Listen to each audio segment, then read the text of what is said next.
بسم اللہ الرحمن الرحیم اللہم صلی علی سیدنا و مولانا محمد و اصحاب سیدنا و مولانا محمد و بارک وسلم۔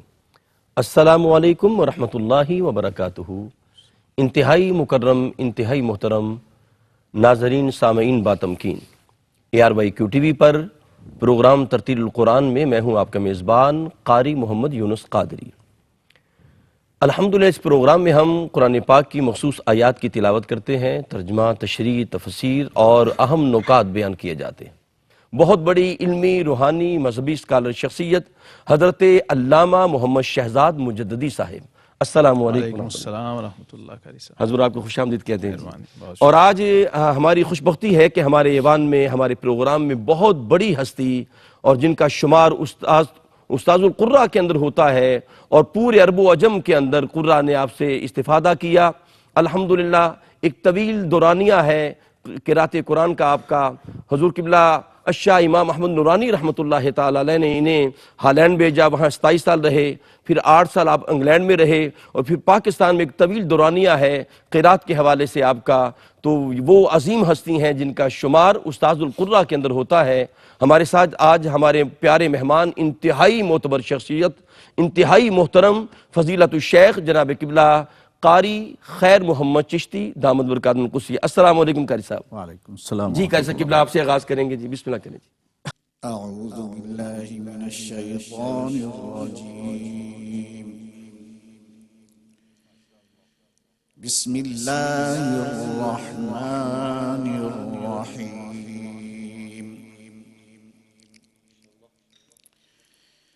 فلما جاءهم الحق من عندنا قالوا إن هذا لسحر مبين قال موسى أتقولون للحق لما جاءكم أسحر هذا ولا يفلح الساحرون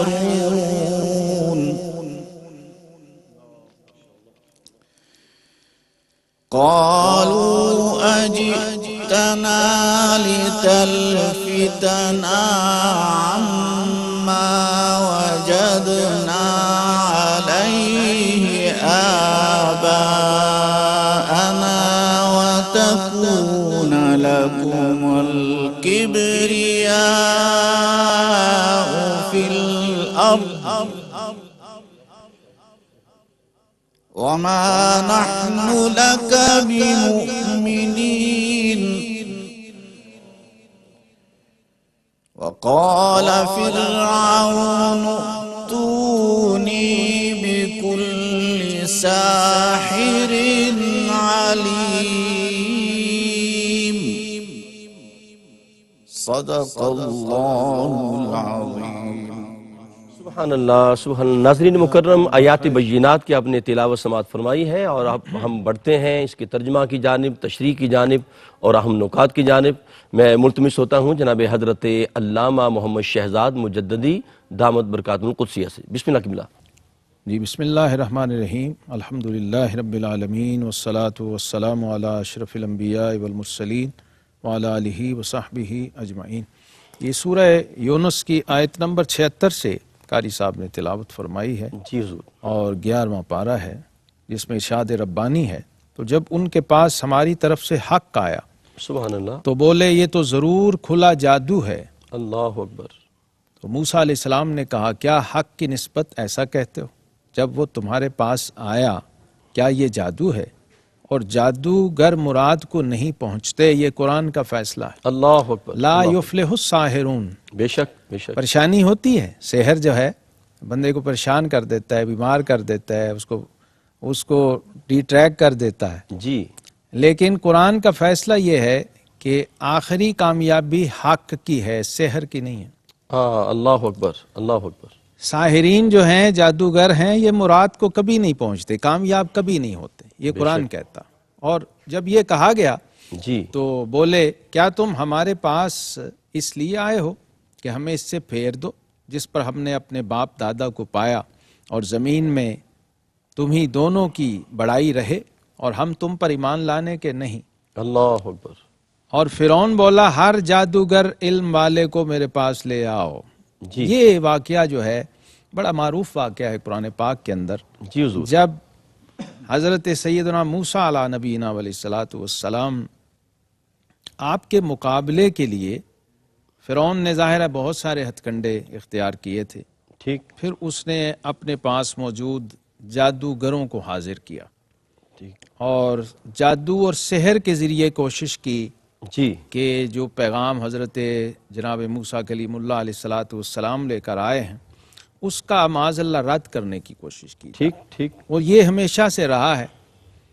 اقبال کہتے ہیں ستیزہ کار رہا ہے ازل سے تا امروز، واہ واہ. چراغ مصطفی سے شرار شرار ابو ابو لہب. لہب. اللہ اکبر. تو یہ حق اور باطل کا ٹکراؤ ہمیشہ رہا ہے. جی اور حق کو روکنے کے لیے جو باطل قوتیں سامنے آئیں اس میں اہل اقتدار بھی تھے، ٹھیک. اہل حکومت بھی تھے، جی بادشاہان وقت تھے، اور اس میں ایسے لوگ بھی تھے جو خود خدائی کے دعوے دار تھے جیسے استغفر اللہ. فرعون ہے، جی جیسے جی نمرود ہے. ایسے ہی. یہ خود خدا انا ربکم الاعلی کے دعوے دار تھے، جی ہم رب ہیں تمہارے. اب چونکہ ربوبیت کا دعویٰ رکھتے تھے، خدائی کا دعویٰ رکھتے تھے، لہٰذا اس کے نتیجے میں ہر اس قوت اور ہر اس طاقت کو انہوں نے استعمال کرنے کی کوشش کی جو ان کے پاس تھی. ٹھیک ٹھیک. اور انبیاء کرام علیہم الصلوات و تسلیمات جو حق لے کر بارگاہ الہی سے آ رہے تھے اس کو روکنے کے لیے استدراج تک یہ لوگ گئے. ٹھیک. استدراج قاری صاحب کہتے ہیں جیسے معجزہ انبیاء کرام علیہم الصلوات و تسلیمات کے ہاتھ جی جی. پہ ظاہر ہونے والا محیر العقول واقعہ ہے ٹھیک، جو عقلوں ٹھیک. کو دنگ کر دیتا ہے. کرامت یہ اللہ کے ولی کے ہاتھ ولی پہ کے ہاتھ صادر میں. اسی طرح کوئی خلاف عادت واقعہ جب کسی کافر کے ہاتھ پہ ظاہر ہوتا ہے تو وہ استدراج ہے. اللہ اکبر. ٹھیک ہے ٹھیک ہے جی. تو اس کا امکان بھی شریعت نے بتایا ہے، ہو سکتا ہے. آپ جانتے ہیں جی حضور داتا گنج بخش علی حجویری رحمۃ اللہ تعالی علیہ لاہور میں جب جلوہ فروز ہوئے جی جی. تو جو طاقتیں آپ کے سامنے آئیں اللہ ان میں سے اکبر. بھی ایک طاقت جادو کی تھی. جی جی بالکل. اس نے اڑنا شروع کر دیا اس تھا. جادوگر نے کیا کیا اپنی اللہ طاقت کی جادو کی طاقت کے ذریعے جی جی. وہ ہوا میں اڑ کے چلا گیا. اللہ اکبر. اب یہ نہ معجزہ ہے نہ کرامت ہے، یہ استدراج یہ ہے. استدراج ہے. ٹھیک ہے. اس کو ٹھیک کہتے ہیں استدراج. ٹھیک بالکل ٹھیک. ورنہ لوگ اس میں فرق نہیں کر پاتے کیونکہ فزیکلی اس کی صورت ایک ہی جیسی ہوتی ہے. صحیح ہے. معجزہ، کرامت اور استدراج صورت میں ہو سکتا ہے تینوں ایک جیسے ہوں اللہ اکبر. لیکن یہ اپنی حقیقت میں وہ بالکل مختلف ہوتے ہیں. ٹھیک ہے. اپنی اصل میں بالکل مختلف ہوتے ہیں. معجزے اور کرامت پر ہم یعنی بندہ مومن سے ہوگی تو کرامت، جی. اگر نبی سے ہوگی تو معجزہ، معجزہ، ولی اور سے ہوگی تو کرامت ہوگی، اور اگر کافر اور کافر منافق سے ہوئی ہوگی، منافق سے ہوگی، بے دین سے استدراج ہوگی، کہلائے گا. ٹھیک ہے. خلاف شرع کسی آدمی سے ہوگی. ممکن ہے وہ ایمان کا دعوے دار ہو ٹھیک ہے. لیکن شریعت مطہرہ کی کسوٹی پہ پورا نہیں ہے. ٹھیک ہے. تو بھی حضرات اولیاء کرام کا یہ فیصلہ ہے کہ اگر وہ ہوا میں بھی اڑے ٹھیک ہے. تو وہ مکھی ہو سکتا ہے، ولی نہیں ہو سکتا. جی اور اگر وہ پانی پہ چل کے تیرے بغیر پانی پہ چل کے جا رہا اور اس کی ایڑیاں تک خشک ہوں ٹھیک ہے. تو فرمایا وہ لکڑی کی چوب تو ہو سکتی ہے، واہ واہ واہ واہ. وہ اللہ کا ولی کیا نہیں. کہنے مجدد صاحب، بہت شکریہ. ناظرین کرام، حضور قبلہ مجدد صاحب نے بہت خوبصورت گفتگو فرمائی ہے. اور بندہ اگر ہواؤں پہ اڑتا چلتا نظر آئے لیکن شریعت پہ مطہرہ پہ وہ عمل پیرا نہ ہو تو وہ ولی نہیں ہوتا. ولی وہی ہے جو فَاتَّبِعُونِی کی تفسیر جس کے اندر ہو، اطیعوا اللہ و اطیعوا الرسول. ہمارے ساتھ رہیے، ملاقات کرتے ہیں. جی ناظرین محترم، پروگرام ترتیل القرآن میں آپ کو خوش آمدید کہتا ہوں اور قرآن پاک کا حسین ذکر ہو رہا ہے. کریم آقا علیہ السلام کا ایک اور فرمان پیش کرتے ہوئے میں قبلہ مجدد صاحب کی جانب بڑھتا ہوں. کریم آقا علیہ السلام نے فرمایا، حضرت انس بن مالک سے مروی ہے، کریم آقا نے فرمایا کچھ لوگ اہل اللہ ہیں.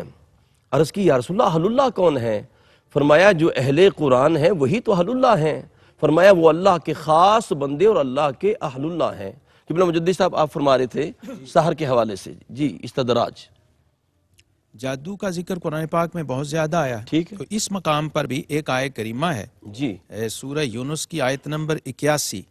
ٹھیک ہے، جو رد جادو کے لیے مجرب ہے. اللہ اکبر. اور یہ آیت کریمہ میں برکت کے لیے آخر میں پڑھ دیتا ہوں. فلما القوا قال موسیٰ ما جئتم بہ السحر. اللہ اکبر. پھر جب انہوں نے جادوگروں نے اپنا جادو ڈالا تو جناب موسیٰ علیہ السلام نے فرمایا مجھے پتا چل گیا یہ جو تم نے حرکت کی ہے یہ کیا ہے، یہ سحر ہے، ٹھیک ہے، یہ جادو ہے. اور ان اللہ سیبطلہ، بے شک اللہ رب العزت اس کو باطل کر دے گا، اس کو زائل فرما دے گا. اللہ کیوں؟ کیونکہ ان اللہ لا یصلح عمل المفسدین، بے شک اللہ مفسدین کے کام کو کبھی بھی پائے تکمیل تک نہیں پہنچا. اللہ اکبر. چونکہ یہ جادو جو ہے بیسیکلی فساد ہے، ٹھیک ہے، اور ان اللہ لا یحب الفساد، اللہ کو فساد پسند نہیں ہے. لا تفسدوا فی الارض، اللہ اکبر. فساد فی الارض کا ایک بہت بڑا ذریعہ جی. یہ جادو ہے، اور قرآن نے اور شریعت مطہرہ نے اس کا رد فرمایا جس شکل اور جس صورت میں بھی ہو، اور ایک مسلمان کے لیے جی. اس کو کسی صورت جائز قرار نہیں دیا، اس کو شیوہ کفار فرمایا. ٹھیک ٹھیک اور ٹھیک. اس کے مقابلے کے لیے رب کریم نے قرآن پاک کو نازل کیا، اور معوذہ تین جو ہیں سورہ فلق اور سورہ ناس، جی جی. خاص طور پر دونوں اکٹھی آئی ہی اس لیے تھیں واہ واہ واہ. کیونکہ جادو کا توڑ جتنے اہل حق آئے ہیں نا قاری صاحب، انبیاء کرام علیہ السلام ہوں یا اولیاء کرام، جی. خود امام الانبیاء والمرسلین صلی اللہ تعالی وسلم، اللہ تو اکبر. ان کے خلاف جو سازشیں ہوئی ہیں، ان کے خلاف جو کفر نے اور جو اہل باطل نے حربے اختیار کیے ہیں، اس میں سے ایک حربہ جادو اور سحر بھی رہا ہے.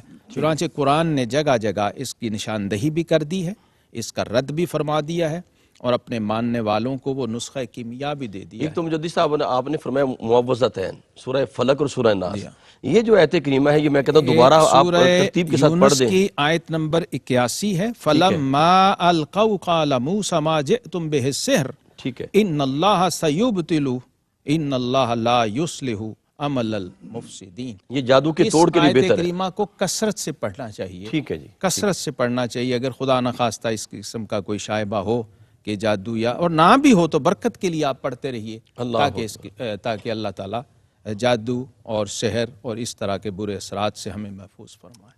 آمین آمین.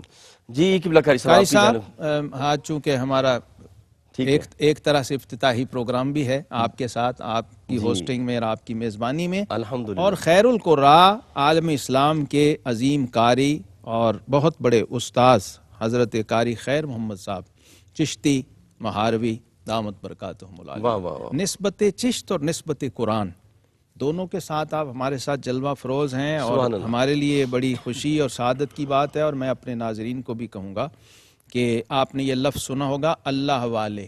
جی جی جی جی. نبی کریم صلی اللہ علیہ وسلم نے فرمایا جو اہل قرآن ہیں سبحان اللہ، ہم اہل اللہ بخاصتہ، اللہ فرمایا یہی اللہ والے ہیں، یہی اللہ اور والے. یہی اللہ کے چنے ہوئے اور اس کے پیارے بندے ہوتے ہیں. تو ماشاءاللہ قاری صاحب نے تقریباً نصف صدی گزاری خدمت قرآن میں، الحمدللہ. اور خاص طور پہ جو ہمارے پروگرام کا ٹائٹل ہے ترتیل القرآن، جی تجوید قرآن، خدمت قرآن اور قراءت قرآن کے حوالے سے آپ کی خدمات ناقابل فراموش ہیں. الحمدللہ. تو میں سمجھتا ہوں کہ ہمارے لیے بڑا اعزاز ہے، ہمارے ناظرین کے لیے بڑا اعزاز ہے.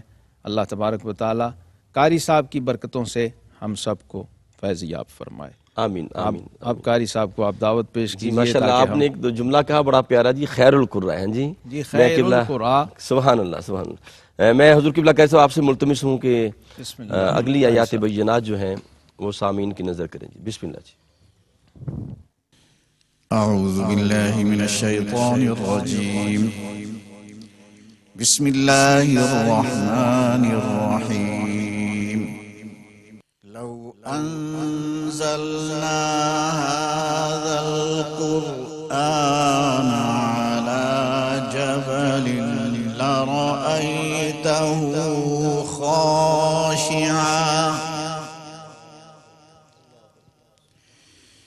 لرأيته خاشعا متصدعا من خشية الله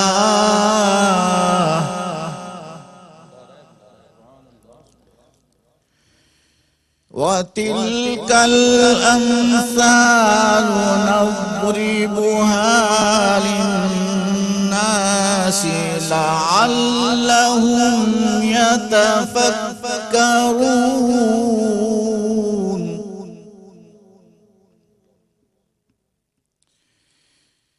هو الله الذي لا إله إلا هو عالم الغيب والشهادة هو الرحمن الرحيم اللہ سبحان اللہ ماشاء اللہ ماشاء اللہ هو الله الذي لا إله إلا هو اللہ اکبر الملك القدوس السلام المؤمن المهيمن العزيز الجبار المتكبر اللہ اکبر سبحان الله عما يشركون سبحان اللہ سبحان اللہ ماشاء اللہ ماشاء اللہ والله الخالق البارئ المصور له الأسماء الحسنى سبحان اللہ سبحان اللہ سبحان اللہ يسبح له ما في السماوات والأرض وهو العزيز الحكيم اللہ اکبر اللہ اکبر يسبح له ما في السماوات والأرض وهو العزيز الحكيم صدق الله العظيم ماشاء اللہ بارک فی سعود قبلہ کاری صاحب ناظرین مکرم بھی حضور قبلہ کاری صاحب نے آیات بینات سورہ حشر کی آخری آیات پڑھی ہیں ان کے ترجمہ تشریح اور اہم نکات کی جانب بڑھتے ہیں میں ملتمس ہوں جناب حضرت علامہ قبلہ مجدد صاحب سے جی جناب شکریہ بسم اللہ الرحمن الرحیم سورہ حشر ہے 28واں پارہ ہے قاری صاحب ٹھیک ہے اور معروف آیات ہیں جو قاری صاحب نے تلاوت بے فرمائیں شک بے شک اللہ رب العزت نے قرآن پاک کی عظمت و شان جو خود قرآن میں بیان کر دی ہے تقریباً 75 اسماء ہیں قرآن پاک کے جو قرآن ہی میں آئے اللہ اکبر سبحان اللہ اور قرآن پاک کے خواص اس کی تلاوت اس کی تاثیر اور اس کی باطنی روحانی کیفیات اس کے جو ثمرات انسانی وجود پہ اس کے ظاہر اور باطن پہ صادر ہوتے ہیں جی حضور اس کو بھی قرآن نے بیان کیا اللہ اکبر اور قرآن پاک کی تلاوت کے بنیادی مقاصد میں سے پہلا مقصد یہ ہے ٹھیک وہ ہے کہ آپ کو خشوع بالقرآن حاصل ہو کیونکہ قرآن کہتا ہے جی تقشعر منہ جلود الذین یخشون ربہم اللہ اکبر جو اللہ سے ڈرنے والے ہیں جب وہ قرآن کو سنتے ہیں تو ان کے رونگٹے کھڑے ہو جاتے ہیں واہ واہ سبحان اللہ قرآن پاک کی تاثیر یہ ہے کہ جب قرآن پاک کو پڑھا جاتا ہے قرآن پاک کو سنا جاتا ہے تو قرآن کہتا ہے انما المؤمنون الذین اذا ذکر اللہ واجلت قلوبہم اللہ اکبر ایمان والوں کے دل لرز جاتے ہیں اور قرآن کہتا ہے ایمان والے ہیں ہی وہ اصل میں جی جی جی جن پر قرآن یوں ظاہر ہوتا ہے اور یوں اثر انداز ہوتا اور پھر قرآن پاک کی تاثیر سے آنکھوں سے آنسوؤں کا جاری ہو جانا اللہ اکبر یہ 3 کیفیات جو ہیں خشوع بالقرآن سے متعلق ہیں جی ایک تو آپ کے ظاہری وجود پہ اس کا اثر آئے آپ کے باطنی وجود پہ اس کا روح پہ اس کا اثر جائے صحیح اور پھر آنکھوں کے اشکوں سے اس کا اظہار ہوتا اللہ اکبر دکھائی دے اسی کیفیت کو یہاں قرآن نے بھی بیان کیا کہ اگر ہم یہ قرآن کسی پہاڑ پر اتارتے تو ضرور تم اسے دیکھتے جھکا ہوا پاش پاش ہوتا ہوا اللہ کے خوف سے اللہ اکبر، اب یہ مثال پہاڑوں کے ذریعے دی ہے جی کہ اگر پہاڑوں، چونکہ پہاڑ مضبوط ترین مخلوق ہے، اشد ترین مخلوق ہے، اور خود اوتاد کہا ہے قرآن نے پہاڑ کو، جی جی، میخیں، میخیں کہا ہے جو ٹھیک، زمین ٹھیک، پر گاڑی ہوئی ہیں، اللہ زمین اکبر، جس کی وجہ سے برقرار اور قائم ہے۔ ایسے ہی، تو اگر پہاڑ جیسی عظیم مخلوق، پہاڑ جیسی مضبوط ترین مخلوق قرآن پاک کے نزول سے پاش پاش ہو جائے اور ہوا میں اڑ جائے، تو پھر اہل عقل اور اہل نظر کے لیے دعوت فکر ہے واہ قاری واہ صاحب واہ واہ، کہ ایک سبحان گوشت پوست کا چھوٹا سا انسانی وجود، اللہ، جی جی، اس کی کیا کیفیت ہوتی ہو۔ اللہ اکبر، حضرت سیدنا عمر فاروق رضی اللہ تعالیٰ عنہ جب امام القرآ فی الصحابہ حضرت سیدنا ابو موسیٰ اشعری رضی اللہ تعالیٰ عنہ، ان کو کہتے ہیں نا قرآن، دیکھیے ہم کہتے ہیں حضرت قاری صاحب فلانے قرآن سنائیں گے، ٹھیک، صحابہ کا طریق کیا ہے، ان کا تعلق بالقرآن کیا ہے، اللہ اور اکبر، ان کا مقصد سماع قرآن کیا ہے، وہ اس ایک جملے سے آپ کو پتہ چلے گا۔ بسم اللہ، سیدنا فاروق اعظم رضی اللہ عنہ ابو موسیٰ اشعری سے قرآن سننا چاہ رہے ہیں، جی، تو قاری صاحب کو کیا کہتے ہیں؟ کہتے ہیں ذکرنا یا ابا موسیٰ، اللہ اکبر، سبحان اللہ، ذکرنا یا ابا موسیٰ، جی، اے ابو موسیٰ اشعری ہمیں ہمارے رب کی یاد دلاؤ، اللہ اکبر، ہمیں غفلت سے نکالو، واہ واہ واہ، سبحان اللہ، سبحان اللہ، کیونکہ قرآن پاک کا اسم مبارک ہے انا نحن نزلنا الذکر، ذکر، واہ واہ واہ، ذکر قرآن کا نام ہے، ٹھیک، ذکر قرآن کا ٹائٹل ہے، اور ذکر کہتے ہیں یاد کرنے کو۔ اللہ اکبر، تو گویا قرآن پاک جو ہے یہ غفلت کے حجابات کو اٹھانے کا مجرب ترین نسخہ ہے، کیا کہنے، لیکن سبحان اس میں قاری کا رول بڑا کلیدی اور بنیادی ہے۔ جی جی، قاری اگر ابو موسیٰ اشعری رضی اللہ عنہ جیسے قاری ہوں واہ گے واہ واہ، تو پھر اس سے وہ کیفیات پیدا ہوں گی جن کو آقا کریم علیہ السلام نے فرمایا تھا۔ یہ میں قاری صاحب کی نظر کر رہا ہوں تبرکن، جب قرآن صاحب قرآن ان سے قرآن سنتے ہیں سبحان اللہ، تو فرماتے ہیں اوتیت مزمارم من مزامیر آل داؤد، اللہ فرمایا ابو موسیٰ اشعری گویا اللہ نے لحن داؤدی کی کوئی تار تیرے گلے میں رکھ دی، اللہ اکبر، واہ کیونکہ واہ، آپ جب قرآن پاک پڑھتے تھے تو ایسی کیفیات پیدا ہو جاتی تھی جی، کہ خود آقا کریم علیہ الصلوۃ والسلام ایک بار گھر کی طرف تشریف لے جا رہے تھے تو آواز آ رہی تھی تلاوت قرآن پاک ٹھیک ٹھیک، مسجد نبوی شریف سے، تو آپ وہیں رک گئے اور جب تک قاری صاحب پڑھتے رہے آپ سنتے رہے۔ حضرت ابو موسیٰ اشعری قرآن پڑھ رہے تھے، سبحان اللہ، صبح کو آقا کریم علیہ السلام نے فرمایا ابو موسیٰ اشعری تم قرآن بہت اچھا پڑھتے ہو، ہاں ہاں، واہ واہ، عرض کیا حضور آپ سن رہے تھے؟ جی، فرمایا ہاں جب تک تم پڑھتے رہے میں کھڑا سنتا رہا۔ ہاں ہاں، کیا کہنے، تو جناب ابو موسیٰ اشعری نے عرض کیا سبحان آقا اللہ، کاش مجھے پتا ہوتا کہ آپ سن رہے ہیں تو میں اس ہاں، وقت تک پڑھتا رہتا جب واہ تک واہ آپ واہ، سنتے۔ کیا کہنے، جدی صاحب یہیں سے یہ جوڑیں گے کیفیات انشاءاللہ، اور یہ یہیں سے تعلق۔ جوڑیں گے۔ ناظرین مکرم، قرآن ایسی دولت ہے، اگر بندہ چاہتا ہے کہ وہ رب سے مل جائے، حجابات اٹھ جائیں، تو اسے چاہیے وہ قرأت قرآن سے جڑ جائے۔ انشاءاللہ ابھی اسی گفتگو پہ ہم بات کریں گے، ملاقات کرتے ہیں ایک مختصر وقفے کے بعد۔ ترتیل القرآن پروگرام میں آپ شامل ہیں اور حضور قبلہ قاری صاحب جلوہ فرما ہے، مجدد صاحب جو ہیں اہم نکات بیان فرما رہے ہیں، اور میں سوچ رہا تھا، مجدد صاحب بیان فرما رہے تھے کہ اگر قرآن پہاڑوں پہ نازل کیا جاتا تو وہ ریزہ ریزہ ہو جاتے، تو میں سوچ رہا تھا کہ قلب مصطفیٰ میں پھر کتنی طاقت ہے کہ الحمد سے لے کر والناس تک پورا قرآن اترا، لیکن ما زاغ البصر وما طغی۔ جی مجدد صاحب، قاری صاحب جب قرآن کا نزول ہوتا تھا نا جی، تو قصوہ اونٹنی جس پہ آقا کریم علیہ السلام سواری فرماتے تھے ٹھیک، وہ بیٹھ جاتی تھی ہیبت و جلالت وحی سے۔ اللہ اکبر، اللہ اکبر، واہ واہ واہ، قلب مصطفیٰ صلی اللہ علیہ وسلم کے تحمل کا ذرا اندازہ لگانا ہو تو پھر پہلے کاتبین وحی سے پوچھنا چاہیے تھا۔ کیا کہنے، حضرت زید بن ثابت رضی اللہ عنہ فرماتے ہیں، میں چونکہ وہ قرآن بورڈ کے چیئرمین تھے نا، 40 جو کاتبین وحی کی جو بورڈ تھا آپ اس کے چیئرمین اور سب سے سینئر شخصیت تھے، تو کہتے ہیں میں جو قلم لے کر اور قلم دان اور دوات لے کر اور لکھنے کا سامان لے کر آقا علیہ الصلوۃ والسلام کی خدمت میں حاضر رہا کرتا تھا کہ جانے کب وحی کا نزول شروع ہو جائے۔ ٹھیک ٹھیک، اب اس کا اندازہ آپ لگائیے اس کیفیت کا۔ کہتے ہیں کہ آقا کریم علیہ الصلوۃ والسلام کی پنڈلی مبارک میری ٹانگ پہ تھی اور آپ نیم دراز تھے کہ نزول وحی کی کیفیت شروع ہوئی۔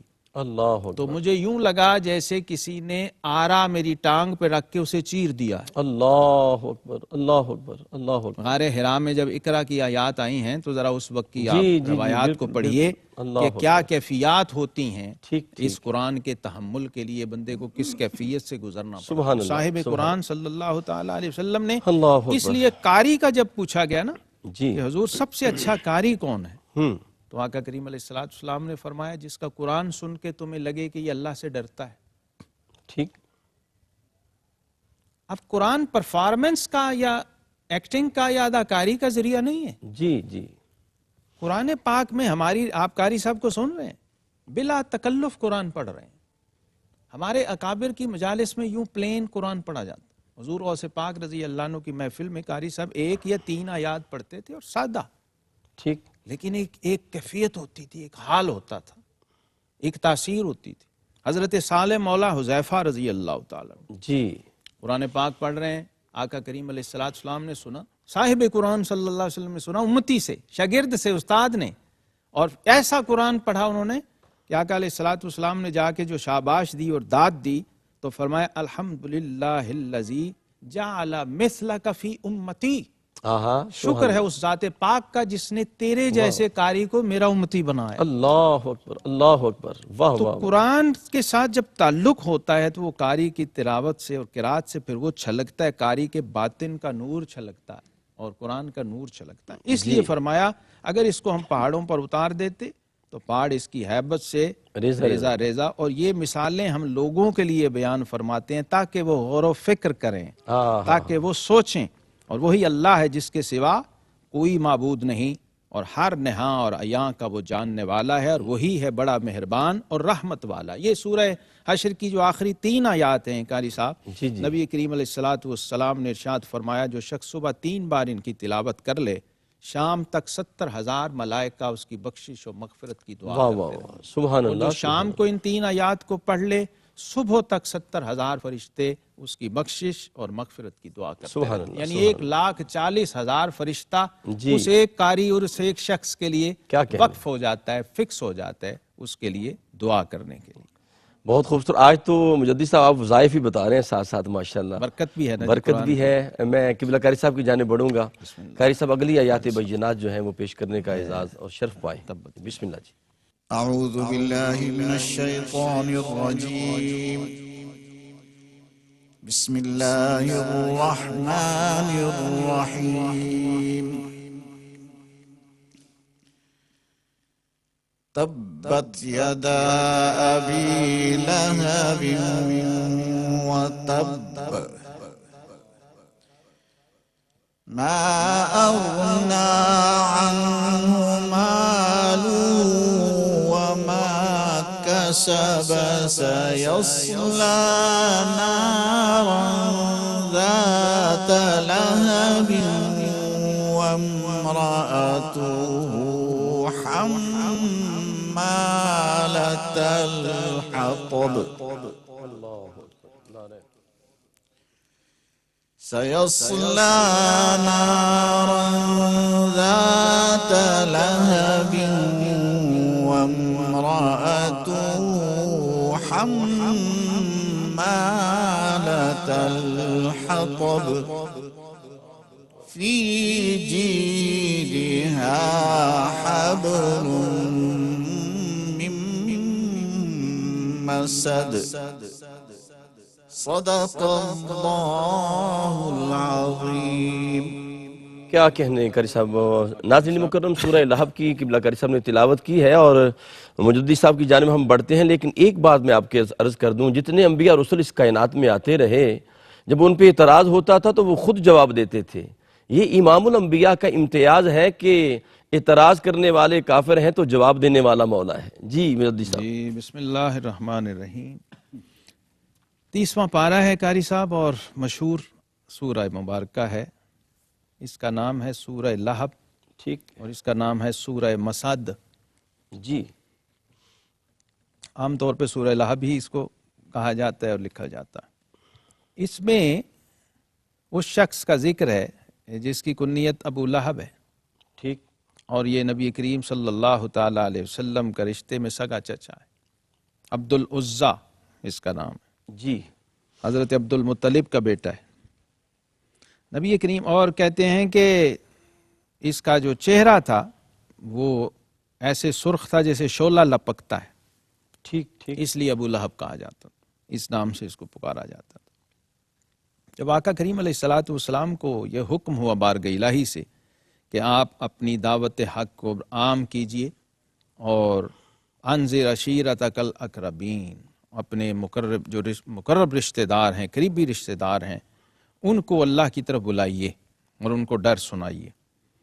تو آقا کریم علیہ الصلاۃ والسلام نے کوہ صفا پہ جلوہ افروز ہو کے جب دعوت دی اہل قوم کو، تو اس مجمع میں آپ کا سگا چچا ابو لہب عبد العزا بن عبد المطلب یہ بھی کھڑا تھا، اور اس شخص کے معمولات میں تھا یہ کہ آقا کریم علیہ الصلاۃ والسلام جب اپنی دعوت لے کر مختلف عرب کے قبائل میں تشریف لے جاتے تھے جی تو یہ شخص بعض اوقات پیچھے جاتا، اور اتنا بغض تھا، اتنی عداوت تھی دعوت حق کے ساتھ اور ذات رسالت مآب صلی اللہ علیہ وسلم کے ساتھ اور آپ کی اس دعوت توحید کے ساتھ، کہ پیچھے پیچھے یہ آوازیں لگاتا، استغفر اللہ، پروپیگنڈا کرتا، آپ کے خلاف باتیں کرتا، اور لوگوں سے کہتا کہ ان کی بات نہ سننا، جی معاذ اللہ ایسے ایسے کلمات اور ایسے ایسے الفاظ کہتا جو آپ کے شان نہیں تھے۔ آپ کے خلاف ایک بہت بڑا پروپیگنڈے کا ذریعہ تھا یہ شخص اس زمانے میں، اور جو مکہ میں اسلام کے مخالف بڑی قوتیں تھیں اس میں سر فہرست تھا ابو لہب۔ اس نے ایک جملہ بولا اس وقت جب آقا کریم علیہ الصلاۃ والسلام لوگوں کو دعوت حق پیش کر رہے تھے، اپنے قریبی عزیزوں کو اور رشتہ داروں کو، تو اس نے کہا تب لک، استغفر اللہ، ایسا ایک لفظ کہا کہ اے محمد صلی اللہ تعالی علیہ وسلم، آپ کو معاذ اللہ آپ کے ہاتھ کو ایسے ہو جائے، ایذا پہنچے، آپ کو تکلیف پہنچے، ایسے کلمات کہے۔ ہلاکت و بربادی کے معنی میں یہ الفاظ استعمال ہوتے ہیں۔ تو رب کریم نے اس کو گوارا نہیں فرمایا، اللہ اکبر اللہ اکبر، کیونکہ قرآن نے یہ ہمیں اسلوب دیا ہے اور یہ اصول دیا ہے کہ والذین یؤذون اللہ ورسولہ کیا کہنے، سبحان اللہ، جو رسول اللہ صلی اللہ علیہ وسلم کو ایذا دے رہے ہیں وہ اصل میں اللہ کو ایذا، اللہ کو دے رہے، ٹھیک ہے، تو اللہ کو جب ایذا ہوتی ہے تو اللہ کی تو یہ شان ہے کہ وہ غنی عن العالمین ہے، بے شک بے شک، لہٰذا اپنی شان قہاری اور جباری سے پھر وہ اس کا رد عمل فرماتا، اس کا رد فرماتا، لہٰذا اس نے ایک ہاتھ کی طرف اشارہ کیا تھا، جی تو رب کریم نے فرمایا تبت یدا ابی لہب وتب، اللہ اکبر، اے ابو لہب تیرے دونوں ہاتھ ہائے ہائے، تباہ و برباد ہو جائیں، جی جی، اور بلکہ تباہ ہو گئے۔ ہو گئے، اللہ اکبر، یہ سورہ مبارکہ جو ہے نا جی قاری صاحب، اس میں حضور صلی اللہ علیہ وسلم کے 3 معجزے ہیں۔ جی اس ایک سورہ مبارکہ میں جی، حضور صلی اللہ علیہ وسلم کی نبوت و رسالت کے، آپ کی حقانیت کے اور آپ کی دعوت کے حق ہونے کے 3 بڑے حصی معجزے ہیں اللہ اکبر، جو ائمہ نے لکھے ہیں، ائمہ تفسیر نے لکھے ہیں۔ پہلی بات تو یہ فرمائی ما اغنی عنہ مالہ وما کسب، اس کا مال اور اس کی کمائی اور اس کا منصب اور اس کا مرتبہ، اس کا نام اور عہدہ، وہ اس کے کسی کام نہیں آیا۔ اللہ اکبر، سیصلی نارا ذات لہب وامرأتہ، اب قریب ہے کہ وہ شعلے مارتی ہوئی آگ میں دھسا دیا جائے اور ساتھ اس کی بیوی بھی۔ حمالۃ الحطب، یہ لکڑیوں کا گٹھا اٹھا کے آنے والی عورت تھی جی جی، جو اس لکڑیوں کے جو کانٹے تھے وہ اتار کے آقا کریم علیہ الصلاۃ والسلام کے راستے میں جو گزرگاہ تھی پھینکا کرتی تھی۔ استغفر اللہ، استغفر، ام جمیل اس کا خاتون کا نام تھا، حضور علیہ الصلوۃ والسلام کے رشتے میں چچی لگتی تھی اور ابو لہب کی بیوی تھی۔ یہ بھی بغض و عداوت رسالت مآب صلی اللہ علیہ وسلم میں بہت انتہا کو بڑھی ہوئی تھی۔ اور فی جیدہا حبل من مسد، قرآن نے کہا اس کے گلے میں کھجور کی چھال کی رسی ہے۔ کھجور کی چھال کی رسی جو ہے بٹی جاتی تھی، اور یہ بطور جب وہ گٹھا لکڑی کا استعمال ہوتا تھا اس کے لیے باندھی جاتی تھی اور پھر گلے میں ڈال لیتے تھے. ٹھیک. اور بعض نے کہا کہ یہ بڑی لمبی 7 ہاتھ لمبی رسی ہوتی تھی جی جس کو استعمال کرتی تھی وہ عورت، اپنے گلے میں باندھ لیتی تھی، اور یہی اس کی موت کا ذریعہ بھی بنی. پہلی بات تو قرآن نے یہ کہی کہ ابو لہب تو ہلاک و برباد ہو گیا. جی. اور علماء کہتے ہیں کہ جب ایک ہاتھ کی بات ہوئی، ابو لہب نے ایک ہاتھ حضور صلی اللہ تعالیٰ علیہ وسلم کے بارے میں برا کلمہ کہا، تو رب کریم نے کہا ابو لہب تیرے دونوں ہاتھ تباہ و برباد ہو گئے. صحیح. اب یہ جو ابو لہب ہے اس کی زندگی میں یہ آیت سورہ مبارکہ نازل ہوئی. جی. قاری صاحب قرآن کا اعجاز دیکھیے. جی مجدد صاحب. اگر وہ چاہتا، ابو لہب یہ چاہتا کہ بھئی یہ جو کچھ کہا جا رہا ہے یہ غلط ثابت ہو جائے تو وہ کر سکتا تھا کہ جو کچھ کہا جا رہا ہے، جو کچھ محمد صلی اللہ علیہ وسلم میرے بارے میں کہہ رہے ہیں جی. یہ غلط ثابت ہو جائے، وہ کر سکتا تھا. لیکن قرآن کی حقانیت کا اعجاز و کمال دیکھیے کہ وہ سامنے دیکھ رہا ہے کہ یہ میرے بارے میں کہا جا رہا ہے کہ تو ہلاک و برباد ہو گیا، تو جہنمی ہو گیا، اور تجھے تیرا مال اور تیرا کسب تیرے کام نہ آیا، تیری بیوی بھی جہنم میں، لیکن اسے کلمہ پڑھنے کی توفیق نہیں ہوئی. وہ مسلمان نہیں ہوا. یہ قرآن کا اعجاز تھا، یہ قرآن کی حقانیت تھی. اور پھر وہ جو عورت جس کی طرف اشارہ کیا گیا، حمالۃ الحطب جس کو کہا گیا قاری صاحب، یہ وہ معاملہ ہے جس پر لوگوں نے غلط فہمی کا شکار ہو کے یہ سمجھ لیا کہ کوئی مائی تھی جو حضور علیہ السلام پہ کوڑا پھینکتی رہتی تھی. اللہ اکبر. اور آقا کریم علیہ السلام جا کے پوچھتے تھے کہ وہ کہاں. حالانکہ ایسی کوئی مستند کتاب سیرت کی یا تفسیر کی ایسی نہیں جس میں ایسی کوئی روایت ہو. ہاں یہ روایت موجود ہے جس سے تفسیریں بھری ہوئی ہیں، جس سے کتابیں بھری ہوئی ہیں، لیکن اس کو لوگوں نے غلط فہمی میں کہاں کا کہاں پہنچا دیا ہوا. ٹھیک ہے. آج سورہ لہب کی اس تفسیر کے حوالے سے میں یہ بھی وضاحت آخر میں عرض کر دوں کہ ایسی کوئی روایت کسی مستند اور معتبر ماخذ میں نہیں ہے کہ کوئی بڑھیا تھی جو اوپر سے حضور علیہ السلام پر کوڑا پھینکا کرتی تھی. واہ واہ. یہ بی بی تھی جو لکڑیاں لاتی تھی اور پھر وہ جو تنکے ہوتے تھے اور جو کانٹے ہوتے تھے وہ راستے میں پھینکا کرتی تھی، اور اللہ نے پھر اس کا انجام بھی اسے دکھا دیا. وہی گٹھا اور رسی وہ سانس لینے کے لیے چٹان پہ رکھ کے رکی، اور وہ اللہ نے فرشتوں کو حکم دیا، وہی لکڑی کا گٹھا اس کے گلے کا پھندا بنا اور اسی سے پھانسی پا کے وہ باس لے جہنم. ناظرین مکرم، قبلہ مجدد صاحب نے بہت خوبصورت گفتگو فرمائی ہے اور ایک بہت بڑے واقعے کی جانب اشارہ بھی کر دیا، اصلاح بھی فرما دی ہے. اور ایک جملہ میں بھی آخر میں کہہ دوں، سرکار دو عالم اسی موقع پہ جب کریم آقا علیہ السلام نے پوری قوم کو جمع کر کے اعلان کیا تھا تو سرکار دو عالم نے پوچھا تھا کہ اگر میں کہوں کہ پیچھے سے کوئی دشمن حملہ کرنے لگا ہے تو کیا مان لو گے؟ تو سب نے کہا جی مان لیں گے، آپ صادق اور امین ہیں.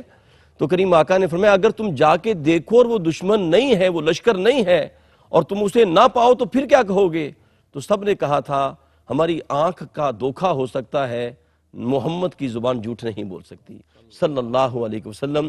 میں آخر میں دونوں مہمانوں کا شکریہ ادا کرتا ہوں، خیر القرہ، زینت القرہ، فخر القرہ جناب قبلہ قاری خیر محمد چشتی صاحب کا، اور ہمارے پروگرام کے روح رواں جناب حضرت علامہ مولانا محمد شہزاد مجدد صاحب کا بہت شکریہ. اپنے میزبان قاری محمد یونس قادری کو اجازت دیجیے. السلام علیکم ورحمۃ اللہ وبرکاتہ.